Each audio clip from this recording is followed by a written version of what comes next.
یو قصاب د خر غوښه په خلکو خرڅوله، خو هغه نه پوهېده چې د الله عدالت خاموش وي، خو ناڅاپه راځي. د غرونو ترمنځ یو آرام کلی و. کله ډیر لوی نه و، خو خلک یو د بل حال ته خبر وو. د کلي په منځ کې یو وړوکی بازار و. څو دوکانونه، یو چایخانه، یو نانوایی او د غوښې یو دوکان. د بازار ژوند ساده و. سهار به بزګران له پټیو راتلل، سپینګیري به جومات ته تلل او ماشومان به د دوکانونو مخې ته لوبې کولې. په همدې بازار کې یو قصاب و.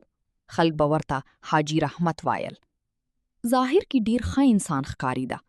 تل به یې تسبیح په لاس کې وه، خلکو ته به یې سلام کوه او ځان به یې ډیر دیندار ښودلو. خو د دوکان په اړه یو عجیب خبر ورو خپریده.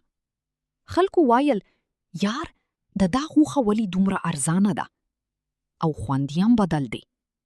خو چا پوره یقین نه درلود. احمد د کلي یو ځوان هلک و. ساده خو هوښیار. د خپل پلار سره به یې کرونده کوله او د ماښام لمونځ به یې کله هم نه پرېښود. یوه ورځ احمد او د هغه ملګری سلیم بازار ته لاړل.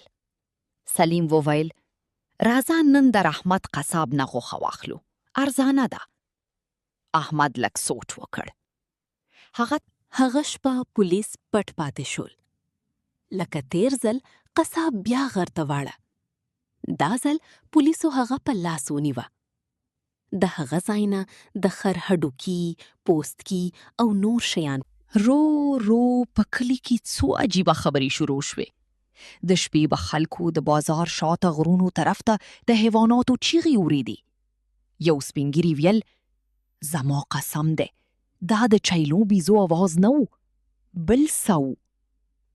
بل سړی ویل، شاید لیوه به وي. خو لیوه کله بازار ته دومره نږدې نه راتلل.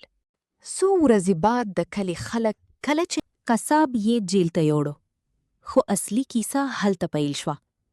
څو ورځې وروسته هغه سخت ناروغه شو. د هغه په بدن عجیبه دانې راوختلې. لومړی کوچني وې، بیا لوی زخمونه شول. ډاکټران حیران وو. یو ډاکټر وویل، دا عام مرض نه دی، چې ورځې به تیریدي. د هغه کله بیا په آرام شو. بازار بیرته عادي شو.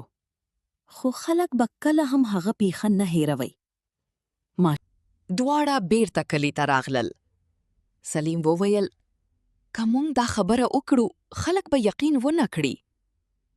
احمد وویل، یوه ورځ هغه زندان کې جړول. ما کلونه خلک دوکه کړل. ما حرام رزق ورکړو. هغه وویل، ما فکر کوم